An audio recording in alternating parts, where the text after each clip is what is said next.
We've seen this all before. It's not the first time that an empire went up and an empire went down, America. It's not the first time that the species had to transition. I don't know if you know this, that whales and dolphins, if you look at their fins, they had fingers. At some point they were walking on land and they made the decision to go back to the water. So it's not unfamiliar to us around all the species, including the dinosaurs, that something comes and something goes. To go even a step further with you, I'd love to know what you can tell us about the fifth element, which the alchemists, the mystics, they would all call the ether. The 13th sign comes off the chart. Ether is the non-differentiated, it's like the universal hug. The whole planet's being held by ether, by the 13th sign, by what I call in my book, the observer. Like there's some part of you, it's so obvious with you, Emilio, that is an old wise soul. This is true of everybody listening.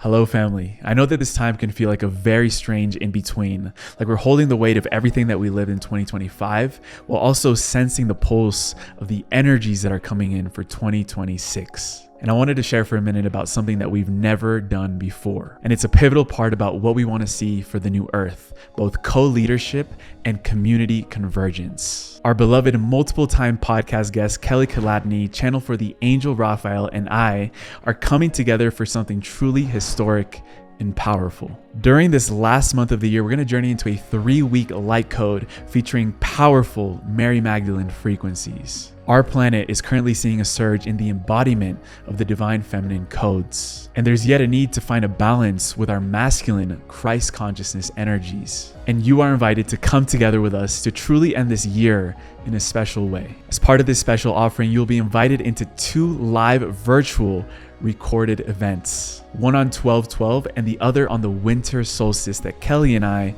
will be hosting alongside special guests. You will be provided with countless hours of transmissions and channelings that activate the union of the divine feminine and the divine masculine. Also, we are offering full access to 2 months of the Deep Dive membership. That means weekly circles, our whole library of exclusive Monroe Institute meditations, and a chance to connect with your soul family. But beyond what's included, this is a container of shared integration. This is about birthing the new human, restoring the original codes of divine union, and gathering as 2 tribes during key celestial portals, while also navigating together the frequencies of the incoming 3-eye atlas. And finally, we'll end the year together like we've never done before. You can head over now to the link in description or scan the QR code on screen and be part of this historic convergence. We will intentionally begin on the full moon December 4th, and I can't wait to see you all there.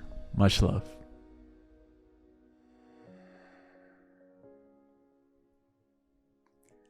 Debra Silverman, welcome back on Just Tap In. What are you most excited about right now globally and in your life? Well, can we just come into the moment? We just did a prayer and we just did a song and we just celebrated our cacao, that we are obviously 2 souls who share a common love. And what gets me really excited in this life as an elder is meeting people like you and seeing that people are actually returning to the indigenous ways of knowing how to pray and returning to the cacao and learning about the essence of things rather than the superficial. You are not superficial, nor am I. We both have sun in the 8th house. So one of the things I'm most excited about is, for me, I'm going to go with me personally, is the discernment of who and what enhances my capacity and my function here. What environment, what atmosphere, what food, what space, what prayer will continually create a higher refined expression for me so I can be of value. And now to the collective, what I'm most excited about is this eclipse we just walked through. This is probably, I know, we all say this is the most intense time I've ever seen before. That's such an echo into all the astrologers. It's kind of a broken record. At the same time, there's truth to it. There's never been 8 billion people on the planet at the same time. So if you just stop for a minute and pause and go, the numbers of feet, the numbers of bathrooms, the numbers of coffee beans, the numbers of grapes, the numbers of cows. Like everything's gotten gigantic. And we, in our own myopic vision, don't recognize that we're at a critical moment just by sheer numbers. So if we would just take a moment and pause, and I was just in New York and London, and I was just in Europe, and I just thought, wow, it's amazing the assault of this existence by pure vibration. So when we start, what gets me excited, when we start by stopping and going into the internal world, the interior landscape, which is so peaceful. You asked me what I'm excited about. I'm excited about beings like you, and I meet many of them, your age group, who are returning to the sacred. That makes me so happy because my generation, I shouldn't have to say this, but it's true. We missed a beat. We left behind the indigenous ways and the old and the wisdom that was behind us. I don't know. We got very modern, the baby boomers, and we got very self-indulgent. So I always want to apologize to the youth and say, I'm sorry what we left you. And I'm assuming, said the astrologer, this was meant to be based on results. I can't argue with hard evidence, except that I'm a little bit, on one hand, excited because you're present and there's a new imprint that's coming to set us up for success. And on the other hand, I'm a little discouraged and fearful even of what is breaking and how we'll manage this transition. You've said before that we are in a birthing canal as a human race, and that we're not prepared with enough midwives in the room to say, don't worry. And right now we're seeing a plethora of news channels. Things are happening in the world. There's a lot of confusion, a lot of chaos. How do you become the calm in the storm that tells people not to worry from seeing the stars, seeing what's playing out as a consciousness on the planet? Why do you say not to worry? We've seen this all before. It's not the first time that an empire went up and an empire went down, America. It's not the first time that the species had to transition. I don't know if you know this, that whales and dolphins, if you look at their fins, they had fingers. At some point, they were walking on land and they made the decision to go back to the water. So it's not unfamiliar to us around all the species, including the dinosaurs, that something comes and something goes. So the comfort, said the astrologer, is we know the sun is coming and going. We know the moon is, there's consistency that is completely reliable, brought to us by stars. Now, having said that, I return to that little fear part of me because I can't be inauthentic. The human side of us is going through a species transition, just like the dolphins, the whales, the dinosaurs. We are on an extinction path. It's not friendly, or it doesn't feel good saying the word extinction. At the same time, the calm is being prepared with eyes wide open to say, I know how to handle my nervous system. And part of that is knowing how to cry. This is the 4 elements. Like, I have been in a very stressful portal for the last 3 months. My business is going through a large change. Watching my nervous system and seeing how dysregulated I got, I was like, uh-oh, all these podcasts and all these teachings, I tell everybody, you have to find your calm in your nerve, but not by bypassing when you're upset. So I had to go through the water elements, rough, wavy, emotional, dysregulating. Then I come to air, which is what these podcasts are. We listen, and I do too. I read, I study, I have a real commitment to the tarot deck. I use mental stimulation to give myself information based on the stars and the cards. It sounds funny, but all the mechanisms, the podcasts like yours, to soothe my mind, to say, oh, there are wisdom keepers who knew this was coming.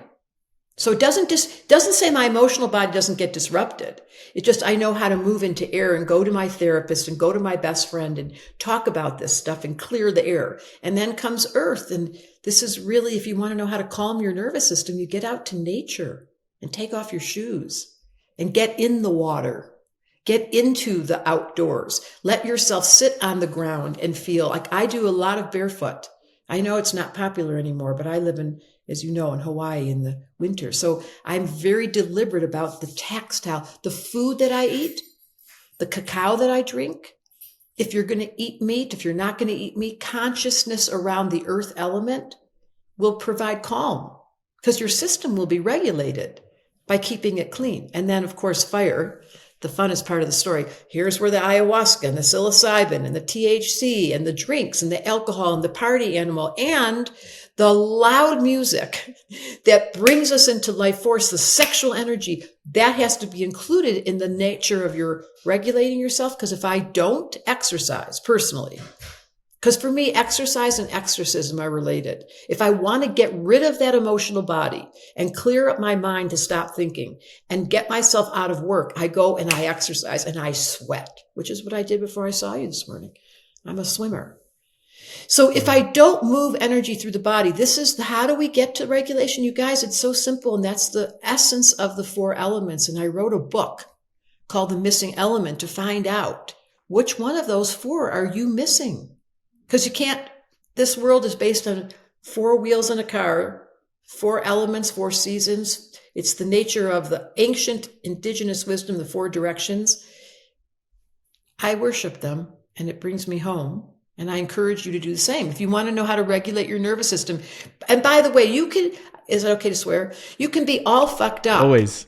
You can be all fucked up in your water element. Some of you in this listening are emotionally, this is you, are emotionally sensitive. You can't handle a lot of people. You really need to have quiet. You don't like to be socializing, and chit chat drives you nuts. And you have a mystical, magical door where you're studying woo woo and you love all these things, but secrets, quiet, leave me alone. Those water people are moody. And I can't take that away from you. And then there's the air people who listen to podcasts all day long and they scroll and they scroll and they take a million classes and they've studied astrology, but they didn't go too deep yet. And they're so interested in the gene keys and they love the human design. And all these things have just tickled their little brain and they're fascinated. How many of you raised your hand? The question for the air element is, how honest are you about your stick-it-to-itness, your follow-through, your commitment? Because all that flirting with all that content does not integrate if you don't bring it back to your water and know how to sit in stillness and be at peace and be quiet and do that water element where you say, I collected all that information and then I integrated it. And then the earth people, my goodness, they get nervous. They're completely, they suffer. This is your life lesson, because they're not doing enough and they're not practical enough and they're not making enough money and they don't feel like they're in the right job and they feel like they're never going to find their calling. And that wisdom of earth, the tree and the rocks and the mountains, they don't do this wiggly thing. They just remain patient to trust the cycle. And they get things done. Of course they do, without the worry wart. Good luck with that. And then the last, of course, is fire. We're playing with the elements a lot today. These are the people who indulge. They drink too much, they smoke too much, they play too hard, they spend too much, and then they're super frustrated because they were young and they had all this athletic ability, playing basketball, playing yoga, doing all kinds of spiritual, energetic exercises. But then when it came time to continue it as an adult, as an elder, to not let the fire go out, and that's what aging is. The fire goes out. So did we just do the 4 elements twice already? We did. And I wasn't expecting us to go that route. But when I've heard you talk about and really reflect on how you were able to amass so much of the success that you've had in your career, you attribute it to your ability to merge these 4 elements together and integrate them into your life. And I feel like that's the recipe. But I would love to know the ingredients of how you did that and in your life journey, bringing these aspects together from the elements to give yourself the highest chance of a successful life, live your dharma, live your purpose in the way that you've done it so far in such an inspiring way. It's such a great question. Well, first of all, I think you all know this. I am worshiping and in deep service to the 4 elements. I mean, that is my life, and I swear I do it every day. But the question you're asking is, where did that come? And I'm going to tell you, it came by getting it wrong. Like I'd be in a relationship and I'd realize the partner I was with didn't have fire. And then I found out that I have a lot of it. So I couldn't stay in that dynamic because I kept squishing myself to match the other person to shapeshift. We do this a lot in our 20s as young women. We want to make the relationship work. And then my fire wouldn't go away. And then I'd end up getting really frustrated. And then I'd end up having to break something and get really blunt and get really angry. So by default, by getting it wrong, I really began a deep study into the 4 elements by practicing. And I mean this, you guys. You're right. I have a success story. I have a 10-year company that's served already 8,000 students have come through our school. And we have 50 women work for me. And it's been a very successful ride with a culture that was based all on purpose and unkind, things that we don't do anymore. And all that is to say, I couldn't have done that success, which by the way, started at 60. So it wasn't until I was much older. This is true of Walt Disney. He didn't open up Disneyland until 58. So you can have a late part of your life to open up an entirely new phase. And that's what happened to me with the school. And I learned about the elements. I couldn't sit still. I didn't understand water to start with. My emotional body did not know. I was a moody person, didn't tell anyone because I was secretive about it. But I suffered from a low-grade depression, and I didn't understand that it was my longing for stillness and for meditation and to do the medicine that was required to get me to soften, which was at moments ayahuasca and doing psilocybin. I had to go down those routes to recalibrate my faith and my intuition. So I'm going to answer the question by saying I learned about the 4 elements and I got it wrong. My air was very fickle. I was very indecisive. I was not on time. I really had a bad case of an airhead. When people see me now, they don't recognize me because I'm so different than what I was as a young person. And the earth realm, to run a business was not in my toolbox to start with, but I've learned to cultivate each element with a deep study. And that is the book, The Missing Element. That does really serve to enter the conversation. And then, of course, fire I was always really good at. I always got excited over nothing and jumped up and down and exercised, and that was easy to cultivate. But the earlier one, water, like you have a very natural, why we love you so much, Emilio, is your stillness. You cultivate that when we're not around. You had to realize how important it was for your sensitivity to be honored. And we thank your mom. I love that story because that's a spiritual practice to get the emotional body still. This planet's first system that broke on our planet is the water system. The ecosystem that's broken is there's no more coral. If you go to the Great Barrier Reef, the coral has been bleached to the tune of no return. I kept seeing this coming. No one talks about it. But water is the element that we no longer can drink from the tap because they put chemicals in it that toxified us. So in order to clean up the water this time, if I take responsibility because I feel like a mom for the planet, I had to learn about meditation, and it wasn't natural for me. Like you're so good at it. I wiggle. So, people that are air signs, Gemini, Libra, Aquarius, they wiggle. And the earth signs are like, how long are we going to do this for? And what's the value? Is there any value in this? What's the payoff? What's next on the schedule? Yes, they don't meditate. And the water people are like, oh, finally, leave me alone. I'm putting on my headset, putting on music, and I'm spacing out. I'm going to smoke a joint. They're so happy. The water people love meditation. And the fire people are like, are you out of your mind? We're going to sit still and close our eyes. So I learned the hard way to actually cultivate the 4 elements, but the most important of all is water, is the ability to be still. And it wasn't natural. So it's a long-winded answer to tell you, for all of you listening, the cultivation of the 4 elements as your cuatro amigos, like making these your 4 friends, really, these are your best friends, is going to be the doorway to your success. I can say it. It sounds kind of new agey a little bit, or psychological. It's ancient. It's indigenous. It's every single culture, from the Hawaiians honoring the 4 directions and the 4 elements, all the way to the 4 worlds in Judaism. I don't know if you know that the ancient Jews had the Kabbalistics all based their world on the 4, their practice on the 4 worlds. It's everywhere in Egypt.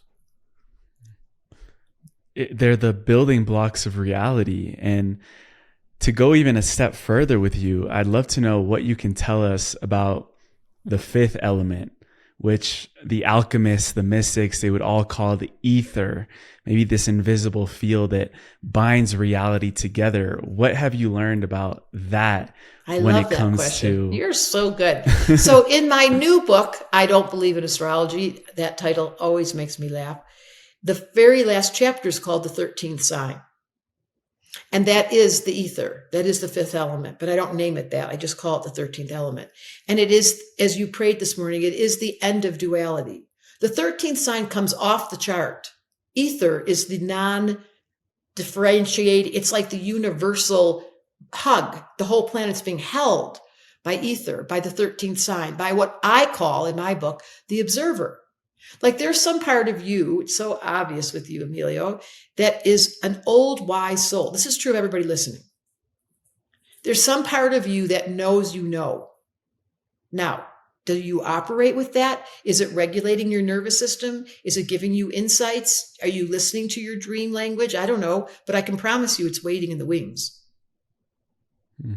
And when I finally realized the distinction between my cute little Debra Silverman ego, because she's kind of cute. I mean, I have a big fat personality. I make fun and I always say my little personality, but it's not true. And then I have this, this old soul who's been with me just like you. As soon as your mom woke you up with that spiritual crisis where your body, and everyone has a spiritual crisis where the soul goes dun dun dun dun dun dun dun, we're coming to get you now. If you're willing to let crisis, pain, breakups, financial crisis, physical pain, a diagnosis, a divorce, all those things are like, my soul's calling me.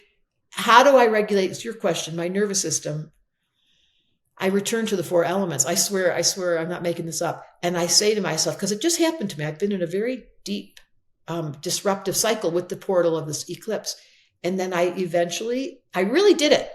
I practiced the four elements and I came home to myself. And I can confidently say, as an elder, I want you to learn from me so you don't have to make the mistakes I made. I did not know the relevance of the four elements as the base note of how to provide my system with enough stability to be there for you. Our first conversation was very interesting. In that, when I went back to it this morning, you said that 2025, this year that we're in, was an entrance, sort of like a gateway. This year that's really coming around the corner right now, 2026, is going to be the downhill movement all the way through 2030.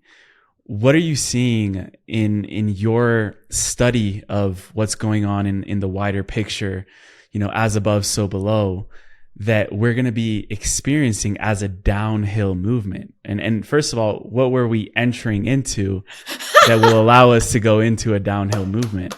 See, this is his Taurus. Let's get practical. Show me the concrete evidence. Well, first of all, we're in 2025 from this point, starting in, I want to say it was about August. Saturn went backwards, Uranus went backwards, and Neptune went backwards. So at this moment, we did have a wild beginning in January to April, I'd say, of 2025. The energy was really on fire. We're going backwards now. All the planets are going into retrograde. They correct themselves February 16th. Saturn finally goes into fire. Then in April and March, Uranus finally goes into Gemini. Pluto stayed in Aquarius, and then Neptune is finally staying in Aries. So it's the downhill. So what I meant was this energy built in 2025. Then there was this reprieve. Everything stopped. That's where we're at now.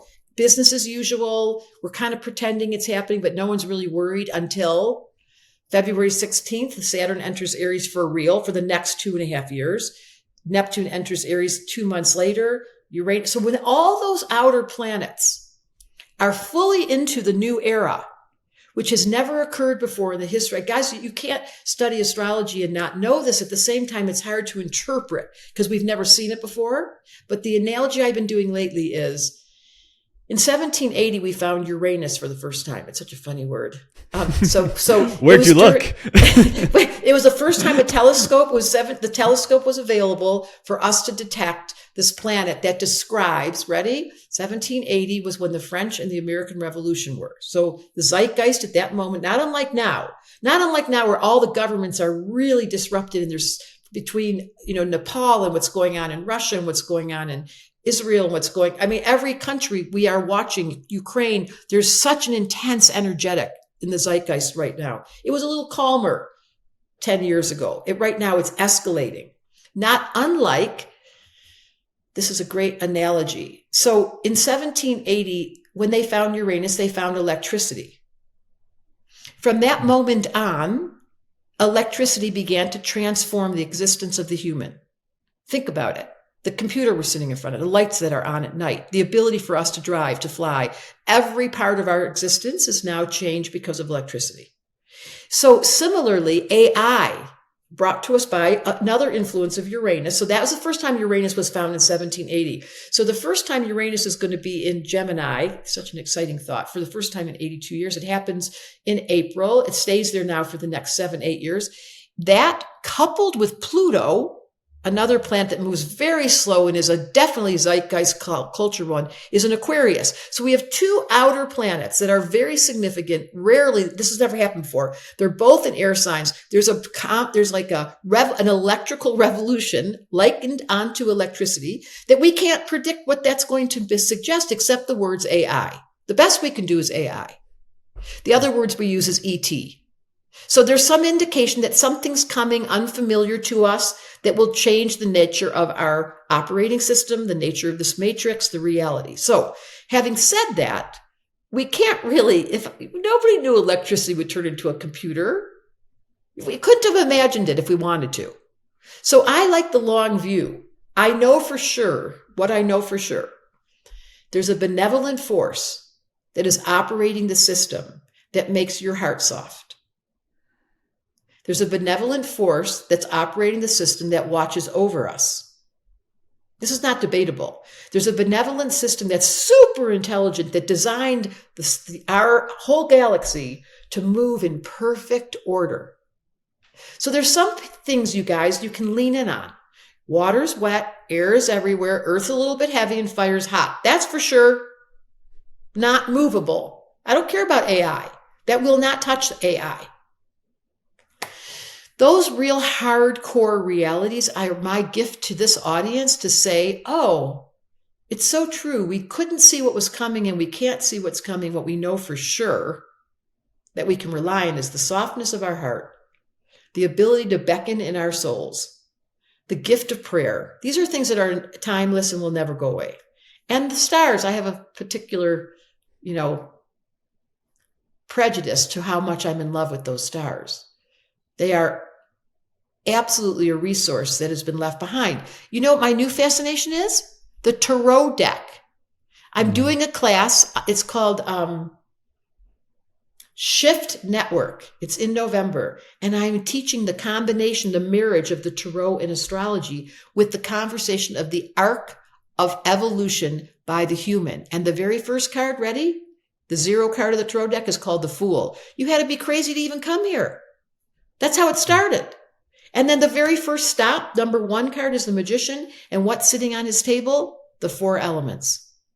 In every tarot deck, in every language across the 15th century, the very first card is the Magician, and on his table are the 4 elements. You can't do any magic in the rest of the evolution. And the next card is the High Priestess. So before we even start, they say, shh, make sure you consult your soul. Once you know the 4 elements, you must come back to stillness. And then the party begins. Mm. Was there ever a moment in the journey of your mastery where you realized that astrology had a consciousness of its own? That's a very good question, as always. And I've thought about this a lot lately, because you can't not be a Cancer. There's nothing I could do about being a Gemini. Your Sag rising has got you by the shirt. There's no way you can avoid that. So that means there's no free will brought to us by the stars. And on one hand, I surrender to that truth and I become a dancer, a co-conspirator, a real match to the heavens and the cosmos. And on the other hand, sometimes I'm like, wait, does that mean I have no free will? I have to be a Gemini? And the answer is yes. And so there's been a little bit of a push-pull of late, as I evolve my consciousness and I start asking the questions about the highest level, I realize that I really do know this, you guys. There's a benevolent God and goddess who are creating this design. They've given you some free will to see what you'll do with your free will. They're watching. And then the truth is immovable. And that is that love is real. This life is being orchestrated by a higher intelligence. There's certain things I know for sure. And I am mystified at this moment how astrology, to your question, is an absolute strong influence of the human operating system, and that I am in awe of the creators, of how masterful. So I hope I answered your question. I am so in love with astrology. It's funny to be in love with something this long, said the Gemini. I'm so in love with that.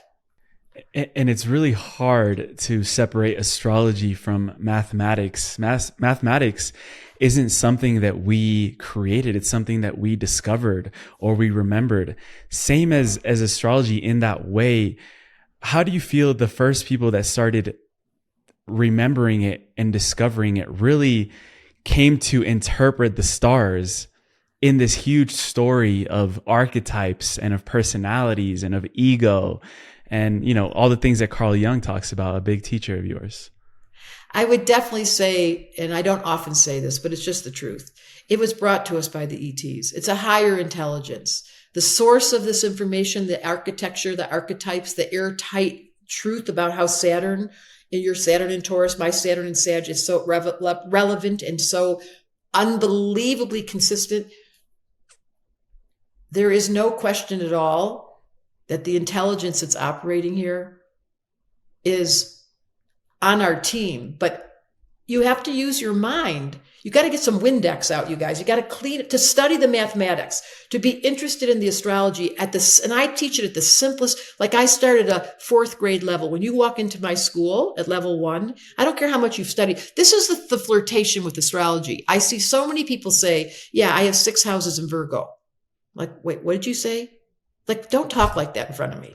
People think they know astrology, but they don't know astrology. They say, I have, I'm Virgo rising and my moon's in the 10th house and I have sun in the 3rd house. I'm like, that's impossible what you just said. Why do people say things like that? Because we superficially flirt with astrology until you come to my school. And then I simplify it. And I always start, I don't know if you know this, my very first class of level 1 is the elements. You can't do anything without studying the elements.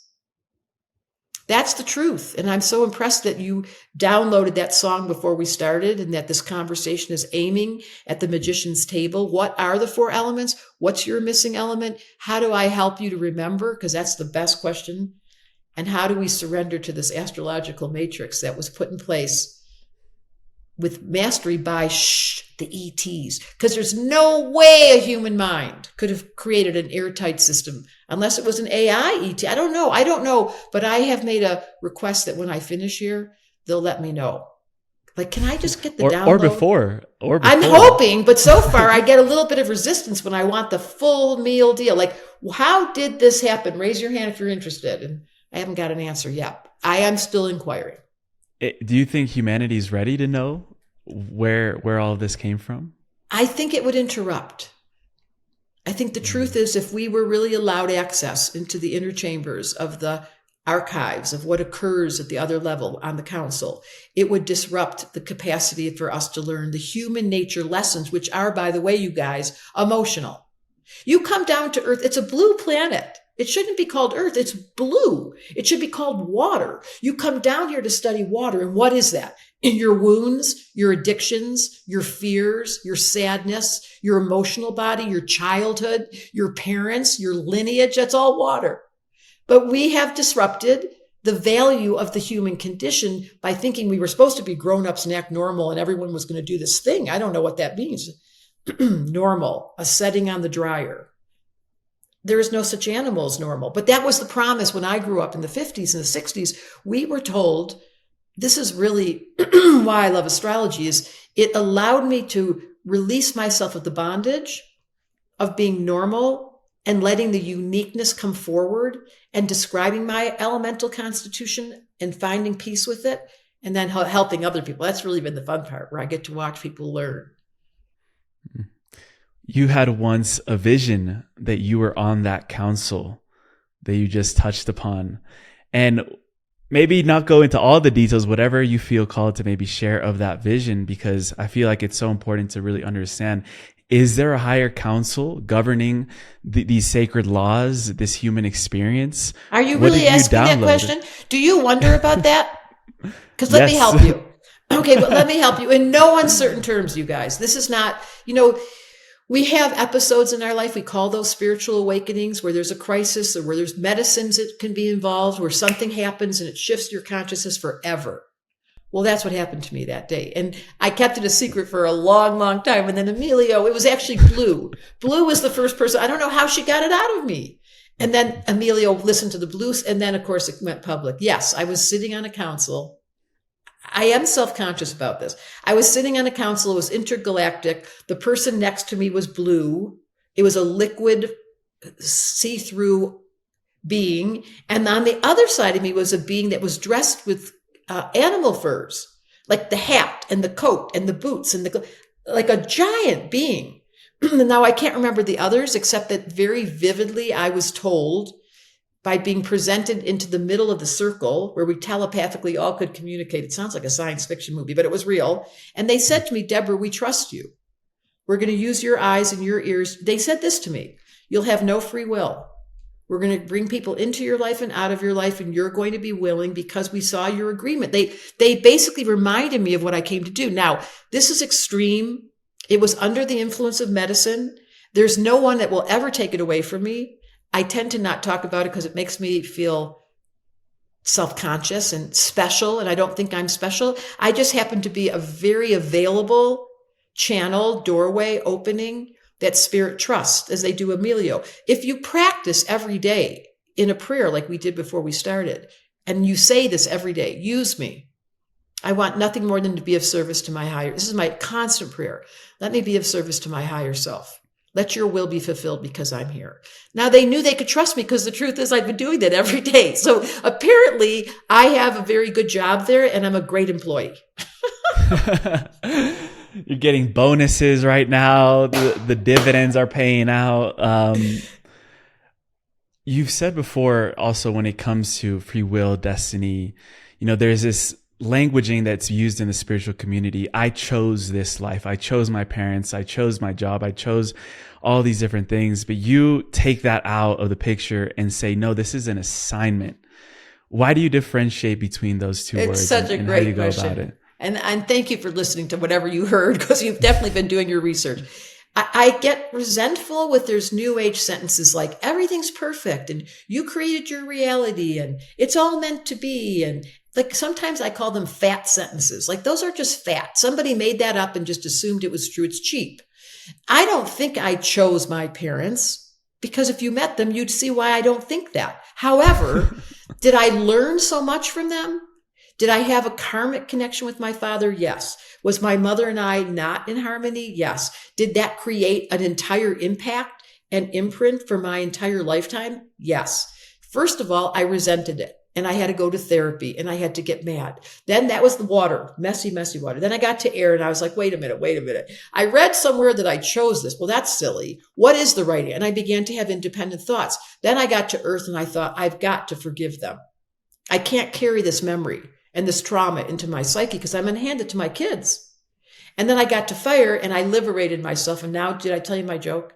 I'm the president of the Jews for Joy Club, and I don't have a lot of members, but I had to find joy because my childhood was so painful. And the family I grew up in, for good reason, they were refugees, came into this country with a lot of pain. So I heard, oi, a lot. And then I made a decision in this life because my Saturn's in Sagittarius. And that's in my book, I Don't Believe in Astrology. He's got Saturn in Taurus. The promise Emilio promised this life was to go slow. And we all feel that in him. His energetic is so calm. Me, mine's I'm Latino too, so we go We go really slow. We Colombians, we go. I love that so much. Well, you're right in the right place. To my point, the karma matches your lesson. I have Saturn and fire in Sagittarius. I came in this life to say shit, to be blunt, to be wild, to have to manage what it is to be a wild Jewish woman from Detroit. And I managed it enough to get to the place where I reduced my ego identity. Like that was the package I came in. Those were the parents that I was assigned. I don't think I chose them. And at some point, I entered the free will zone where I forgave everyone, realized this was my assignment, agreed to work for my team, and gave them all I had. Once that happened, my success began. You entered the free will zone. What allows you access to that zone? Is it a choice that you make? Here's what it is. You stop complaining. The first variable of a free will zone is there's no more saying,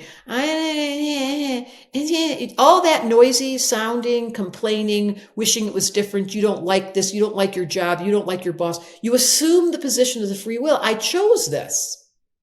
Just try it for me. Just practice for a little while. I've chosen this life. When my husband died, I have children with a man who ended up with MS. At the end of that, as you can imagine, my water was completely distraught. And then my air was completely confused. Why would I choose that? What kind of choice would that be to have your husband with the disease? And then I got to practicality and I went, hold on a minute. This is where the free will came in. I've got to stop complaining. And I made it the song. Ready? Falling in love with your fate. Falling in love with your fate. Falling in love with your fate. I had to fall in love with my fate. I had to stop complaining. I had to choose it because I had such a terrible story. And then I got to the fire where I realized that was the doorway of success. I now have free will to say to my life as it is. You know, every day I say, thank you so much. I'm constantly saying thank you. I also came across something that you said because you had this hardship growing up, and you said that you have the ability to go inside anyone's psyche fearlessly because you've been there. So talk to us about what it's like to go inside the psyche of the collective, because you've done thousands of readings for people. What's it like to go directly into the psyche of humanity, and how have you seen it evolve over the years? I don't know that it's evolved, so I want to start there, but I'm going to tell you that the entrance was my first 7 years of my psychological career was working with chronic mental patients who were in back wards of hospitals. And I got known to work with the people that no one else could work with. And I have this famous story about Bob Whipple. Bob Whipple talked in food salad. He talked like this. Tuesday, my toothbrush fell and I said to the doctor, I can't get to the appointment on time. So my mom got really mad and my dad ended up being a lawyer. And I said, I am never going to take that class. And that's how he would talk in front of people. And one day I walked up to him and I said, Bob, you should do stand up. Like that was so good. And then he and I secretly became friends. And I entered into Bob Whipple's consciousness. And for a year and a half, I had the night manager job in a mental hospital where people lived in little hotels. It was in California. There was all these little spaces they lived in, but they would come to eat together and I would give them their meds. And this is such a crazy story. One day, Bob Whipple and I were going for a walk. I'd been working there for a year and a half. We had an amazing relationship. No one believed it because he talked to me when no one was looking. We ended up becoming friends. He did that word salad with everyone else and acted crazy, but with me, we would talk. And at the final end, I said, Bob, can I ask you a question? Why do you talk to me? Like, why when I'm around, you speak English? And he said, I don't want a 2-car garage. And I entered, he didn't want normal living in LA. He didn't want to buy a house and end up with the 2-car garage. And I had the skill of not judging the unconscious mind and embracing it as though I understood it, because I didn't really to begin with. And all those patients, there was never a woman that had the night manager job before in this. It was called Beverlywood, and I'd answer the phone. Beverly would be sane if she didn't live here.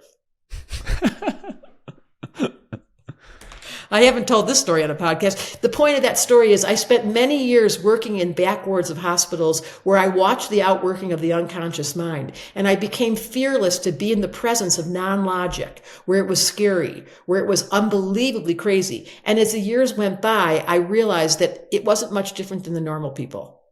The only difference was we have logic operating in our operating system, and they work with the unconscious. And as I became fearless to be in the presence of that energetic and not move away from it, but lean in, it gave me access to all of the clients I've worked with all the years. Not to say that people are crazy, but the unconscious mind is crazy. This is in my book. The gremlins that exist in our unconscious mind don't get paid, but they work all the time, and they say mean things like, you're overweight, you're aging, you're going to be lonely, your mother doesn't love you, you're so soon. Like, there's a lot of voices that live in the unconscious that until we make the unconscious conscious, which is why I love Carl Jung's work, there is a dirty unconscious mind that I studied fearlessly, which gave me access to having everyone tell me their secrets, whatever they don't want to talk about. And I make crazy normal.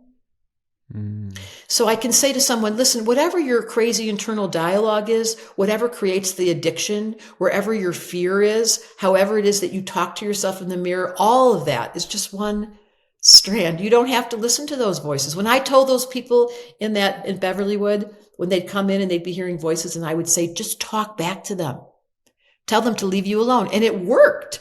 It's the opportunity to actually recognize that there's an awareness that's awake, that watches this entire movie right now, you guys, anyone listening to this, there's a part of you that is observant, that is wise, that is ancient, that chose to be here. It just doesn't seem to have the microphone. It seems like the microphone gets captured by gremlins and internal dialogue, and the body gets nervous. And so the voice of wisdom, of calm, of safety, I'm safe. I live in a world where I've seen so much of the unconscious in its very ugly format. I've heard so many stories of the human condition. And yet I can stay in the calm place. I ask all of you to find that part of yourself that says, oh, that's right, I chose to be here. This was a free will decision.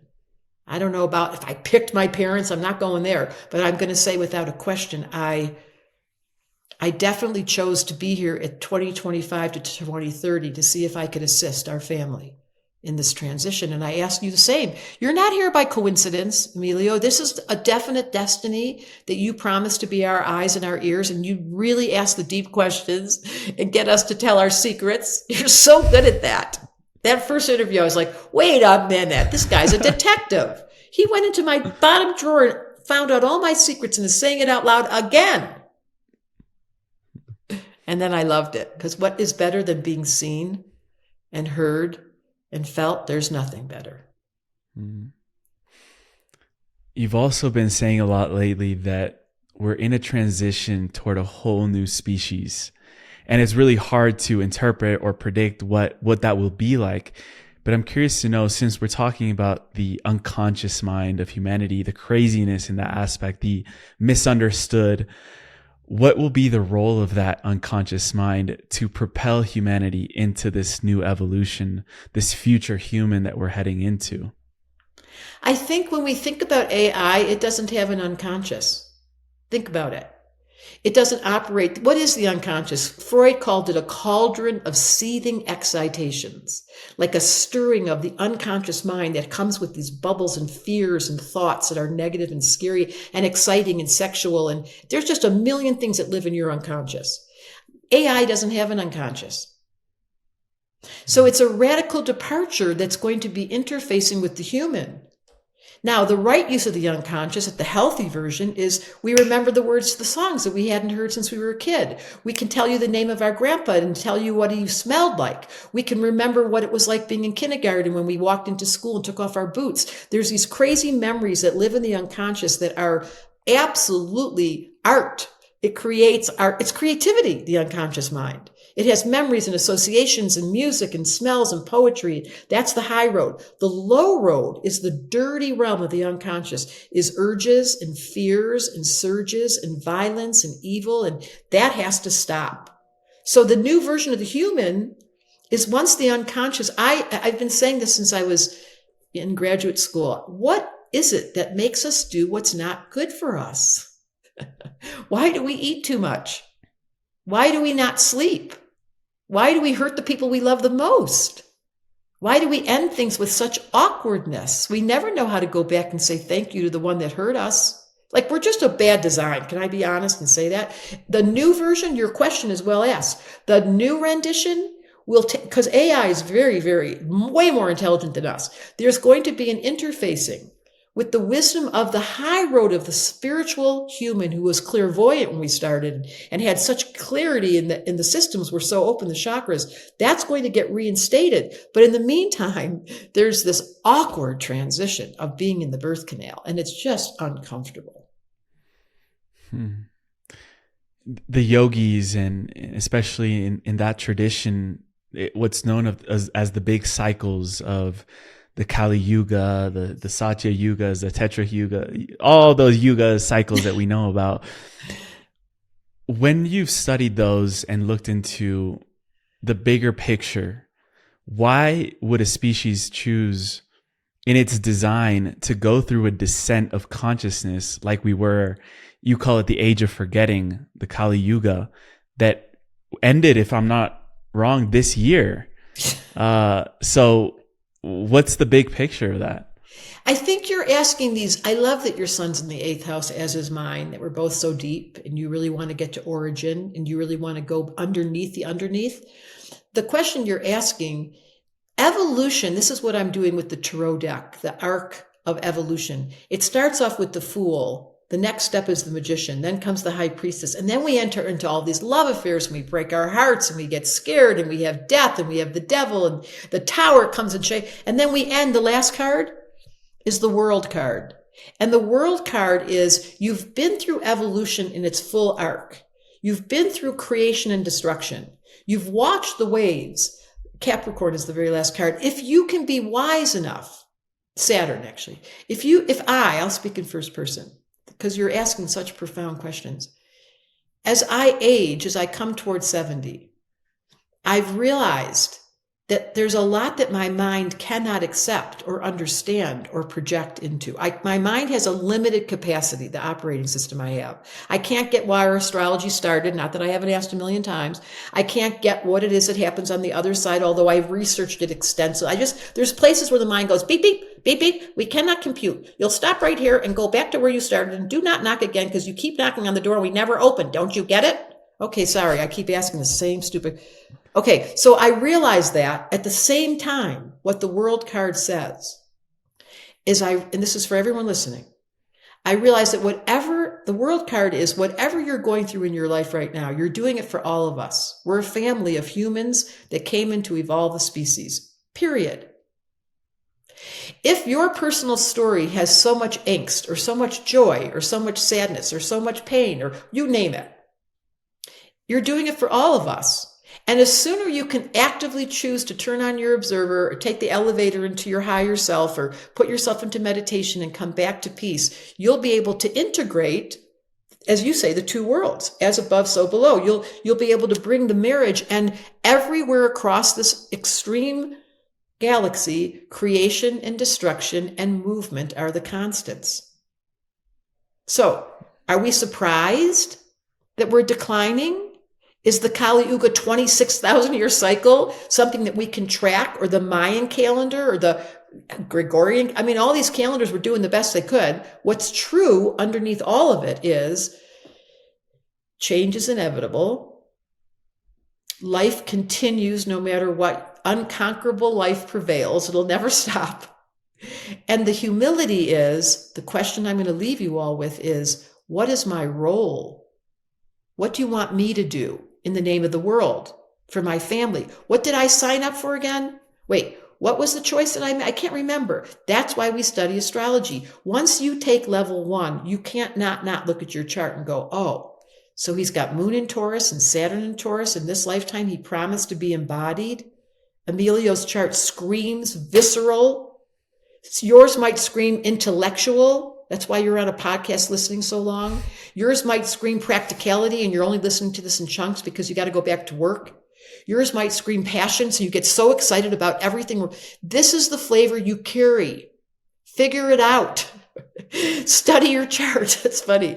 Get back to the familiarity of the agreement you made and then watch the magic begin. I'm speaking from experience. My life has become so graceful. I woke up yesterday morning with a black cat in my house. I don't have a cat.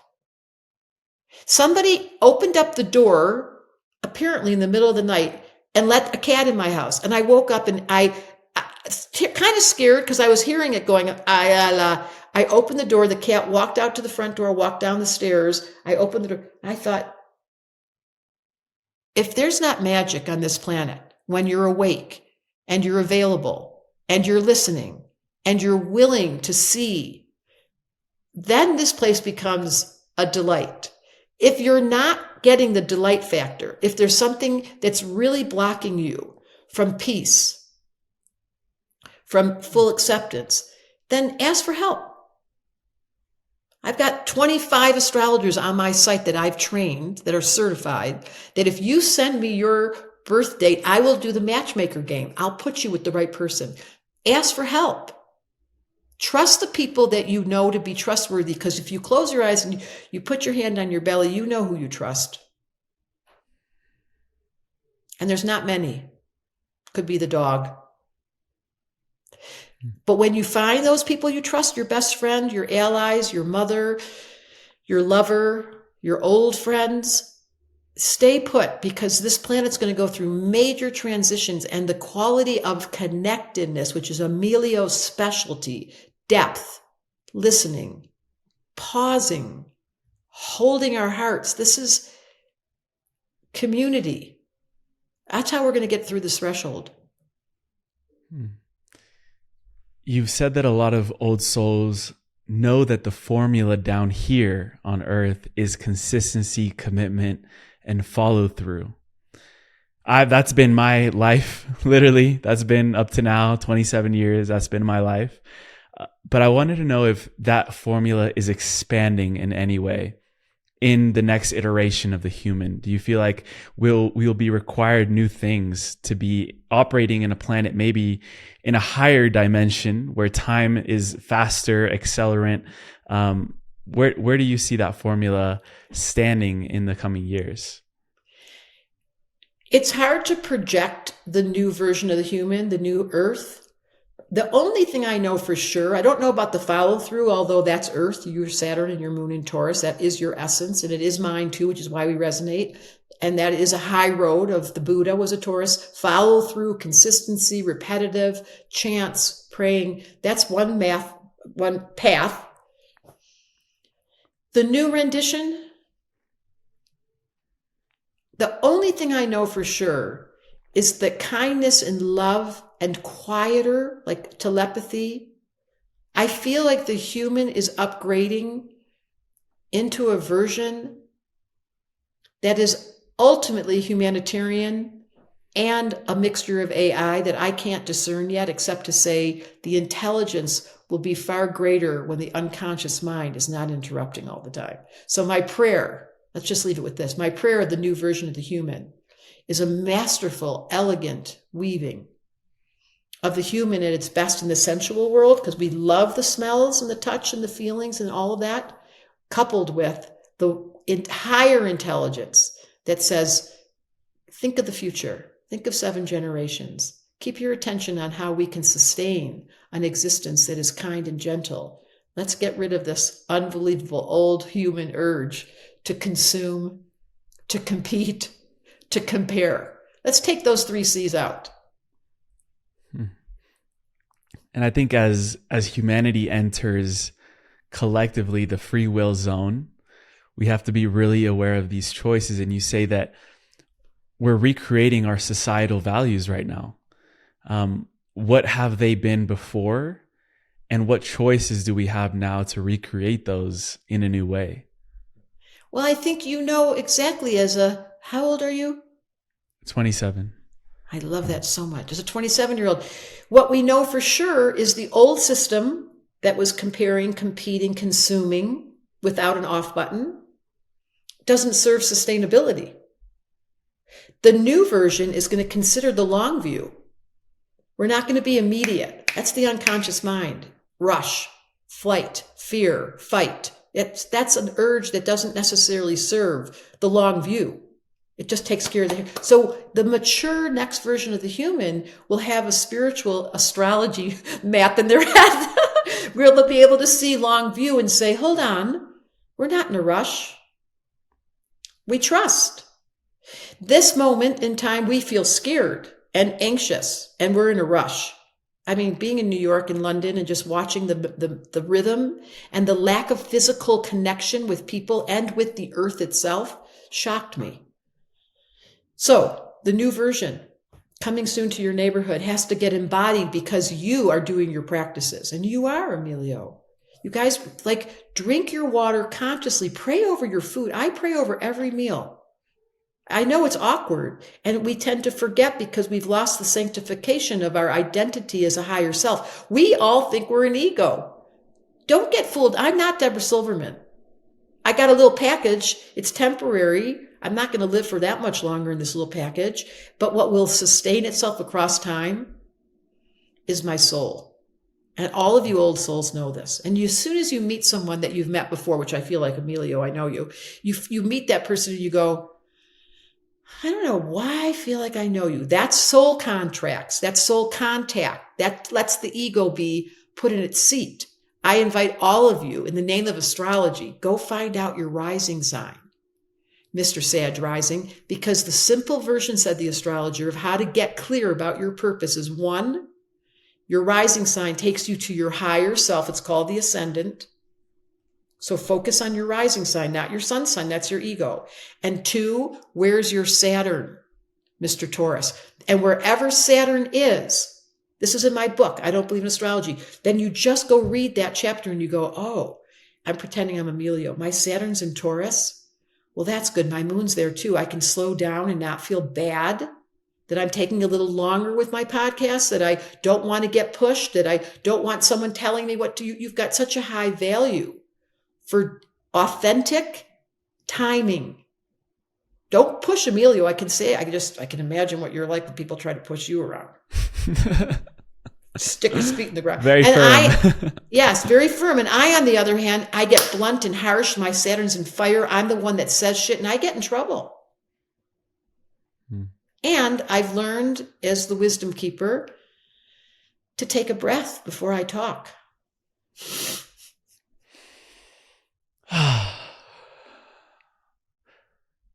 Which one out of all the 12 signs, zodiac signs, is the most misunderstood right now in pop culture, the mainstream, maybe in the circles that you've hung out around that are dabbling with astrology?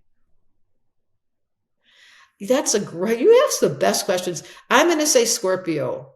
Scorpio gets a bad rap in an esoteric law. Alice Bailey's version, Scorpio is one of the highest signs. It's probably the highest sign because they will destroy their ego in the pursuit of their soul. They're not attached to their ego. So they are willing to be unliked. They are willing to be mean. They're willing to stand apart. They have this quiet. They won't talk unless they have something to say. That's an unpopular posture for human condition brought to you by the ego. So they get told they're mean and they're grumpy and they're edgy. And there's truth to that. And the high road of Scorpio is really undiscovered. It's unspoken to. And in Alice Bailey, it's really rewritten. So thank you for asking the question. Scorpio in astrology, there's an avatar point of all 360 degrees, which is 15 degrees Scorpio. And I always think that the reason why it's avatars, if you can master the unconscious mind lives in Scorpio. If you can master the dark, I love that the light is everywhere in this picture. If you can master the dark, fearlessly go into the dark of what would be called evil or fearful or dangerous because you felt so safe, that's the Scorpio, fearlessly walking into the dark because they know who they are and the light always diminishes the dark. There's nothing to be afraid of when you turn the light on. But it's just it's unfortunate that Scorpio gets such a bad rap in the classical astrology books, the old-fashioned astrology books. It's called exoteric astrology, and I teach esoteric astrology, where Scorpio is valued. And there's also some signs, presumably Earth, that are able to operate more in the physical reality in a way that serves the physical reality, if that makes sense. You know, my dad's a Capricorn and I've seen how he manages the finances and all these things. So what is that in the sense? Why I love these questions you're asking. And by the way, we're going on for a long time. Let's see. I'd say all three earth signs have a relationship, obviously, to the physical world and to manifestation. Taurus is simplicity. I always think of it as Winnie the Pooh, like how simple the pleasures are of this life and not pushing it and not making more of it. Virgo is the critic who is here to perfect and reform and actually refine this existence by giving instructions and criticizing. So it's a burden. And then Capricorn, as you described, is the physical plane of money and success and prestige. And so all of them are operating in the earth realms. The distinction is based on the level of consciousness of the person playing out that sign. So it's really unfair. I like to look at the soul's evolution when I look at a chart and see where I'm going to speak to, because every conversation is relative to the one listening. In my way of teaching, in our system, when I give a reading, everything is related back to you and where you are, not to where I am. And that's what I teach. How do you hear people and give them feedback on their terms and not project a classical story of Virgo? Take your time, back it up, see what they've created, and be the mirror on their terms. That makes an astrology reading very different than giving the rote answer of every Virgo's critical. No. Every Taurus is slow. No.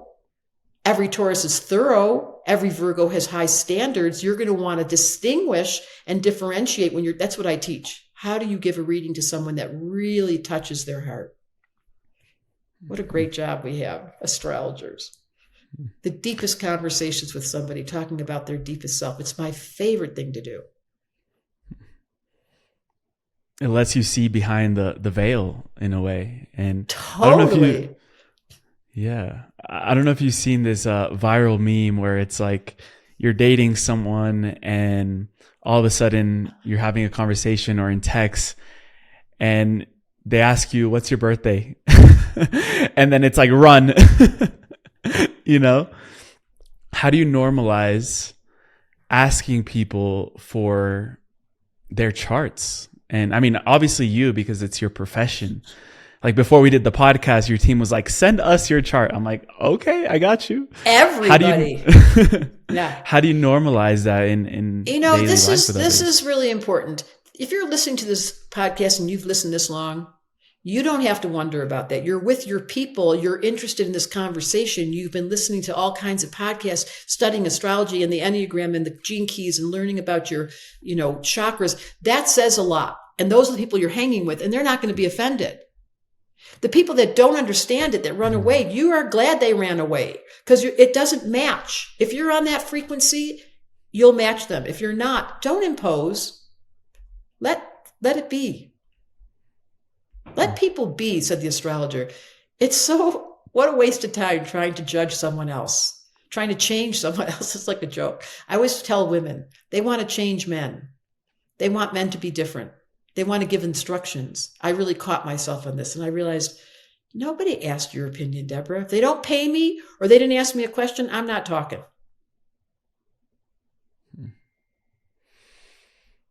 One of the last things I wanted to touch with you today, Debra, is going back to the archetypes and bringing in Carl Jung and all of these teachings into the conversation. Which archetypes do you feel that humanity is outgrowing right now as we enter the Aquarian age? I think the Tarot card that is present for the collective is the Tower card. I've thought about this a lot, that it's a time where everything is breaking in order to make room for the new human. We are in a destructive, so it appears, but it's just simply a shattering of the old, dismantling the old structures. The archetype for the collective,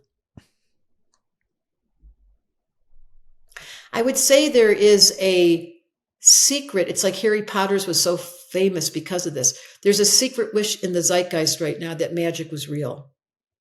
Everyone wants to know this is being organized by a higher intelligence, and there are wizards, and there are magicians, and there are astrologers organizing this. And the truth is, there are. So I'd like to use the archetype of the magician as and of course he has the 4 elements sitting on his desk, but the magician archetype is the ability to shapeshift and manifest according to the cosmic laws, the esoteric laws. When that becomes the future, which we're fascinated by. Why is astrology all over the internet? Why is it that everywhere you go, they're talking about how strange it is here? Why has everybody got AI answering questions about the Akashic records? Is that just my feed? Because I'm seeing it everywhere.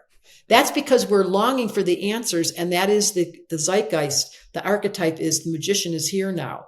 So don't you worry. We are being watched. Is there something that astrologers rarely talk about, but that you feel hold the hidden keys for humanity's evolution? I would simply say they do talk about it a lot, though. I would simply say that the transition of the outer planets in 2026, mostly 2027, 28, and 29, is everybody's mystery that they're sitting on the edge of their seat. It's hard to talk about something you haven't seen yet.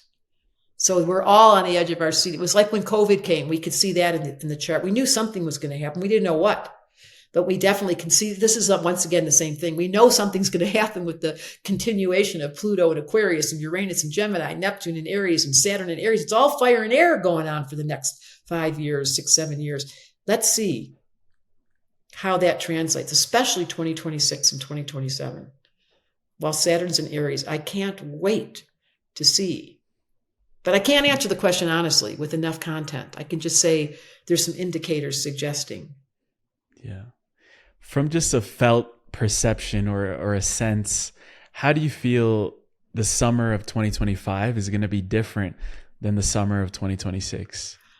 Great question. Great question. The summer of 2025 was the rumblings.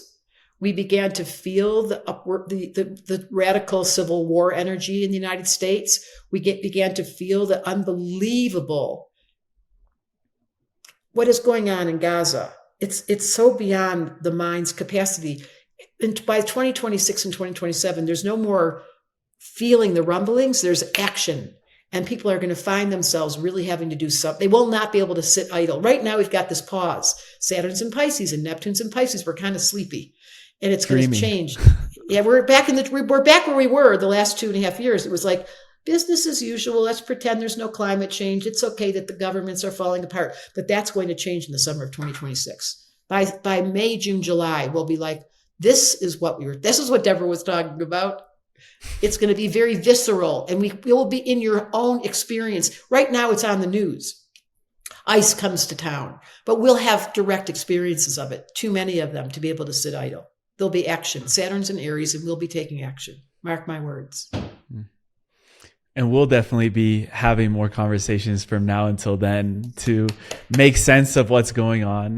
Debra, we end every show, as you know, with a little segment of final questions personalized to each guest. Before that, where would you send people to connect with you, your beautiful work, your devotion to humanity, everything that you have going on? Where would you send people for that? It's very simple. 3 words, Debra, Debra, Debra Silverman, astrology.com. On Instagram, on Facebook, on TikTok. I can't even believe it. I'm 90 years old. I'm on TikTok. If you go to my website, you're going to see blogs that I write, and you can go to Shift Network and take the astrology tarot class. The school starts in January. We only have the doors open in September and in January, and we sold out this term. So good to know that you can get prepared to come for January. 6 weeks long, and it's studying your chart. There's only 10 people in the room. So it's very personalized, because my whole thing, like yours is the intimacy of true connection is where the major changes occur. 100%. 100%. For the final trio, the first question I have for you is, what kind of humanity do you want to leave behind for our children and the future generations? A humanity that has so much faith. It's just like breathing. A humanity that knows that there are divine rules, esoteric laws that allow us to be kind. Kindness is the biggest word that I would leave behind. A humanity that understands the elders and the youth are equally important. Take care of the youth and take care of the elders. A humanity that remembers that change is inevitable and there's no need to resist. This next question, it's not really a question. It's finish the following sentence. No matter what happens in 2026, remember blank. Remember who you are, that you signed up for this.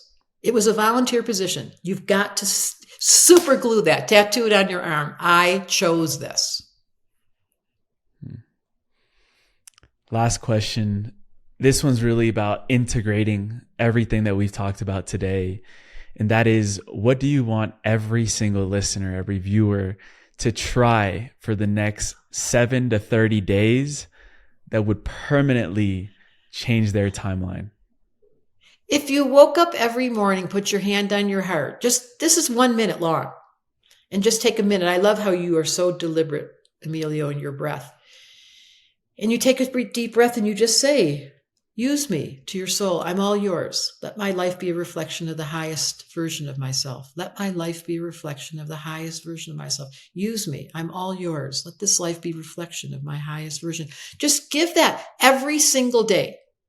Who can I be of service to? And then watch your world change. So it is.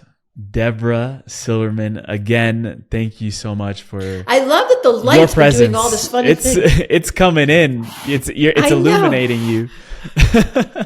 I love you so much. I can't wait to meet you one day. I know we met at that Blue event, but I didn't know then what I know now. We didn't know yet what was going to happen. The destiny lines had their way. And the same thing with those of you listening. The destiny lines just had their way. You're in this room and you're being reminded that there is, in fact, a design, and God's not playing with dice, and it's not a surprise you're here. Not a surprise at all. So thank you for everyone for following that destiny line. Thank you, Debra. Wow. For we just did an hour and a half. You're unbelievable. How did you get that out of me? Time flies with us. It's true. You ask the best questions. Thank you.